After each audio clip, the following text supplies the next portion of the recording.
Déceler et vaincre les élimas de nos vies, partie 2. Hier, dans la première partie de cet enseignement, nous avons mis en lumière une vérité dérangeante mais essentielle.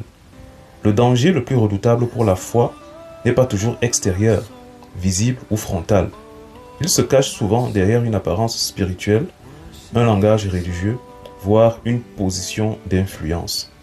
À travers la figure de Bar Jésus, appelé Élimas dans Actes chapitre 13, nous avons compris que l'imposture spirituelle peut porter un nom prestigieux, afficher des pratiques religieuses et pourtant travailler activement contre l'œuvre de Dieu.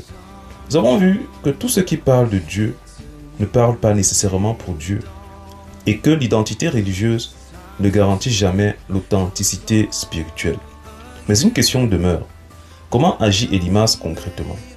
Quelles sont ses méthodes, ses tactiques, ses stratégies pour détourner, distraire, confondre et empêcher la foi de naître ou de grandir? C'est précisément ce que nous allons aborder maintenant. Dans cette deuxième partie, nous allons décortiquer les 4 stratégies majeures d'Élimas, afin que ce qui opère dans l'ombre soit exposé à la lumière et que ce qui agit subtilement soit clairement discerné. Car on ne peut vaincre efficacement ce que l'on a appris à reconnaître. La première stratégie est la distraction stratégique. Se limiter à Élimas comme une simple influence humaine serait une grave erreur. Élimas représente tout système, toute dynamique, toute influence qui s'attaque à une personne désireuse d'entendre Dieu. Son objectif n'est pas toujours de nier Dieu ouvertement, mais d'empêcher l'écoute profonde de la vérité. Aujourd'hui, cette opposition prend des formes subtiles. Les notifications incessantes de nos appareils connectés, le bruit constant, l'urgence permanente, les excès de loisirs, les inquiétudes quotidiennes et le besoin obsessionnel de conformité sociale. Tout cela sature le cœur. Et quand le cœur est saturé, la voix de Dieu devient inaudible, non pas parce que Dieu ne parle plus, mais parce que tout en nous empêche d'écouter. La deuxième stratégie est l'influence de l'entourage. Élimas était un conseiller proche, une voix familière, une influence quotidienne. Aujourd'hui encore, il peut prendre le visage d'un ami, d'un proche, d'un entourage apparemment bienveillant, mais qui décourage, ironise ou manipule subtilement pour préserver son emprise.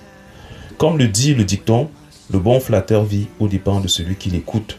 Dès qu'il perd ton attention, il perd son pouvoir. Élimas défendait ses propres intérêts. Son confort dépendait de l'oreille attentive du proconsul. Voilà pourquoi il s'opposait avec acharnement au message de Paul et de Barnabas qui exposaient ses mensonges. Ces influences existent encore aujourd'hui et elles peuvent être identifiées si nous avons le discernement. La troisième stratégie est le mélange spirituel. Élimas mélangeait le sacré et l'occulte. Il créait une confusion spirituelle. Aujourd'hui, ce même esprit agit à travers des spiritualités hybrides où l'on mélange la Bible avec des philosophies humaines ou ésotériques. On parle du bien-être, du développement personnel, de paix intérieure, mais sans repentance, sans soumission à Dieu, sans transformation réelle. Cette foi devient confortable. Elle apaise la conscience, mais ne régénère pas le cœur. Elle donne une illusion de vie, mais ne conduit pas à la vie. La 4e stratégie est le voile spirituel.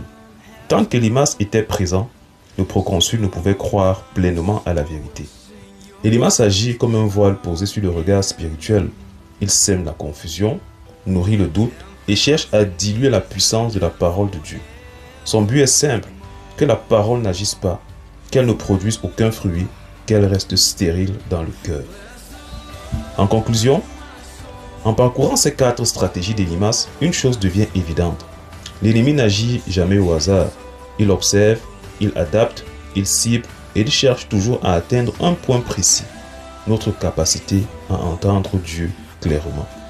La distraction, l'influence de l'entourage, le mélange spirituel et le voile spirituel ne sont pas des concepts abstraits, ce sont des réalités quotidiennes qui, si elles ne sont pas discernées, finissent par affaiblir la foi, diluer la parole et neutraliser l'impact spirituel d'un croyant sincère. Mais cette partie n'a pas pour but de susciter la peur ou la suspicion permanente. Elle a un objectif bien plus noble, nous rendre lucides. Car lorsque les stratégies sont dévoilées, elles perdent déjà une grande partie de leur pouvoir. Cependant, une question essentielle reste en suspens. Comment vaincre concrètement les élimas de nos vies? Comment fermer définitivement la porte à ces influences, restaurer une écoute pure de Dieu et marcher dans une foi victorieuse et affirmée? C'est ce que nous verrons dans la troisième et dernière partie de cet enseignement.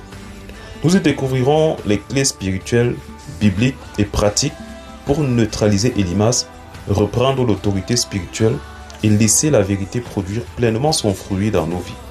Je vous invite donc à rester connectés, car après avoir identifié l'ennemi et compris ses stratégies, il est temps d'entrer dans la victoire que Dieu a déjà préparée. Gloire à Jésus. Si ce message a trouvé un écho favorable dans votre cœur, n'hésitez pas à le partager pour encourager une âme fatiguée. Abonnez-vous pour cheminer ensemble vers plus d'intimité avec Dieu. Soyez abondamment bénis dans sa présence. Gloire à Jésus. Si tu désires recevoir l'ensemble des publications et recevoir quotidiennement les méditations partagées, je t'invite à t'abonner à ma chaîne WhatsApp, dont le lien se trouve dans la description. Gloire à Jésus.